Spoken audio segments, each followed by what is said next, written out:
आप योगियों के को योग सिखाने वाले, सबकी रक्षा करने वाले, और आपने आज मेरी आंखें भी यहाँ पर खोल दी है। माफी चाहता हूँ। और आपने जिस प्रकार से इन गोकुल वासियों की रक्षा की है, उसी प्रकार से पूरे संसार की रक्षा करना भगवान ने कहा जाओ तुम, वो मेरी जिम्मेदारी है, मैं क्या करता हूँ। फिर यहाँ से आगे चलने के बाद में भगवान के अनेक लीलाएं हैं। एक दिन क्या हुआ कि नंद बाबा का, छोटी छोटी घटनाएं हैं ना जो भगवान के साथ हुई थी, इन घटनाओं को सुखदेव मुनि क्यों सुना रहे हैं, परीक्षित जी महाराज को क्यों सुना रहे हैं, कि ताकि बार बार परीक्षित जी का मन संसार की वासनाओं में न भटके, और मन कहाँ लगा रहे, भगवान के श्री चरणों में। तो बार बार इन घटनाओं को सुना रहे हैं। कहा राजन, आज समय की विडंबना है। नंद बाबा का एकादशी का व्रत था और दूसरे दिन द्वादशी का पारायण करना था।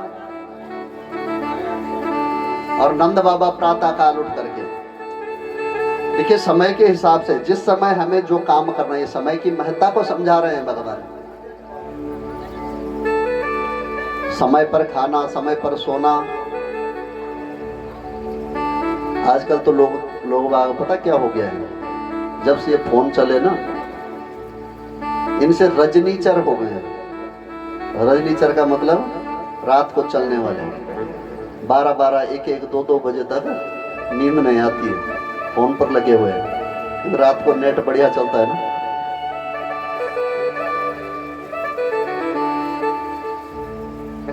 और रजनीचर जानते हो किसको बोलते हैं? राक्षसों को। राक्षस चलते हैं रात को। कौन जागता है? और तुम्हारे देखने में इधर कोई है ऐसा जीव जो रात को जागता है? उल्लू। इसका मतलब जो रात को फोन चला रहे हैं, उल्लू रात भर जागता है ना, दिन को सो जाता है, फिर सुबह को देखो 8-8, 9-9 बजे तक उठते ही नहीं है। नींद तो पूरी हुई नहीं। ध्यान देना अपने बच्चों को समय पर। यदि हमारी नींद पूरी नहीं होती है, मेमोरी लॉस होती है, याददाश्त कमजोर होती है उस व्यक्ति की, पाचन तंत्र बिगड़ जाता है, और दिन प्रतिदिन फिर वो दुबला पतला होने लगता है। क्योंकि समय पर खाना नहीं, समय पर सोना नहीं, तो फिर स्वास्थ्य तो गिरेगा ही। तो ये ध्यान माताओं को देना है। आपने आदत दे रखी है कई सारी जगह पर, बच्चा तब तक दूध नहीं पीता जब तक उसके हाथ में फोन नहीं दिया। किसने सिखाया? उतना फोन खोलना आपको नहीं आता जितना उस छोटे से बच्चे को आता है। तो सिखाया किसने? ऐसे गलत लत न दे। वो एक प्रकार का व्यसन है। बच्चों को आप जानबूझ करके व्यसन की ओर धकेल रहे हो। नंद बाबा ने द्वादशी का पारायण करना था, स्नान करने के लिए यमुना में चले गए। अपनी तरफ से सोचा प्रातः काल हो गया है, और जैसे ही नदी में के अंदर गए स्नान करने के लिए, तो वरुण लोक के दैत्य नंद बाबा का पांव पकड़ करके और नदी के अंदर खींचने लगे। नंद बाबा परेशान, मन में सोचा मैं तो भगवान की भक्ति कर रहा हूं, और भगवान के भक्तों पर कष्ट तो नहीं आना चाहिए, फिर ये क्या हो रहा है। चारों तरफ नजरें दौड़ाई। प्रातः काल का समय, अंधेरा था। तो यहाँ पर सुखदेव मुनि कहते हैं, राजन नमस्तुभ्यं भगवते ब्रह्मणे परमात्मने न यत्र सूर्यते माया लोक सृष्टि विकल्पनः। राजन, जब कोई सहारा नहीं दिखा तो आज नंद बाबा पुकारने लगे, कन्हैया कन्हैया कन्हैया आओ रक्षा करो। तो बस ये पुकारना था नंद बाबा का।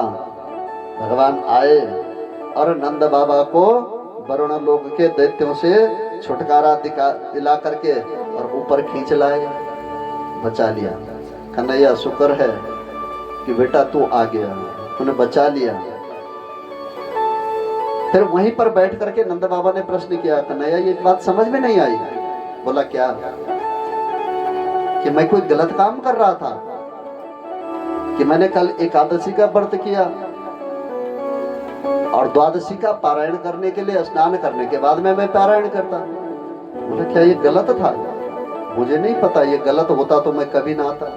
बोला बाबा गलत बिल्कुल भी नहीं था, पर अलग अलग समय होता है निर्धारित किया हुआ, कब खाने का समय है, कब सोने का समय है। तो बोला बाबा कि 4 बजे से पहले असुरों की बेला होती है। ये समय असुरों का था, 12 बजे से लेके और 4 बजे तक बेला असुरों की बेला है। ये समय उनको दिया हुआ है। अब जब आप दूसरे का समय लोगे, भाई कभी आप काम काज करने जाते हो ना, और धूप लगने के बाद में घास के लिए जाएंगे तो रास्ते में 2-4 लोग जो मिलेंगे बोलेंगे भाई क्या बात है आज दोपहर दिन जानो घास, अब उण तेरे घास खनाई ले, तो इस प्रकार से बोलते हैं ना माताएं, क्योंकि वो समय घास लाने का नहीं है, वो आराम करने का समय है। तो बोला बाबा ये असुरों की बेला थी, उस असुरों की बेला में दूसरे का जो समय है उस समय में हम काम करेंगे। भाई अभी आ रखे ना यहाँ पर, मैं कल तक ही है आप लोगों से निवेदन किया था अधिक से अधिक संख्या में आए, कल तक ये सत्संग चलेगा और कल जब पूर्णाहुति हो जाएगी, हमारे आचार्य जी के द्वारा आज हवन यज्ञ करवाया गया, पूर्णाहुति कल होगी, उसके बाद परसों से भी आएगा कोई यहाँ पर ऐसा बैठने के लिए? नहीं आएगा। शादी विवाह में जैसे घर आंगन में चौक में ना आपको पत्तल पर खाना दे देते हैं शादियों में, और आप बड़े प्यार से खाते हैं। यदि ऐसे और समय पर कि कोई बुलाए अपने घर में और आपको खाना चौक में दे दे, खाएंगे आप? तब नहीं खाएंगे। क्या लगता, क्या समझूं मैं, यानी क्या मैं एक कुठारपण दे? तो ये समय होता है सत्संग का समय। आप मन से, वाणी से, दिमाग से धन्यवाद प्रकट करना। किसका? अपने पितृ देवताओं का, कि जिन पितृ देवताओं ने अभी आपको पितृपक्ष में ये सद्बुद्धि दी कि आपकी ग्राम सभा में ये पितरों के लिए ये दिव्य आयोजन हो। धन्यवाद प्रकट करना इन सेमवाल जी का, इन ब्राह्मण देवताओं का, अपने गांव के बुजुर्गों का, इन भाइयों का, मातृशक्तियों का, क्योंकि सबने ये सत्संग का आयोजन करवाया।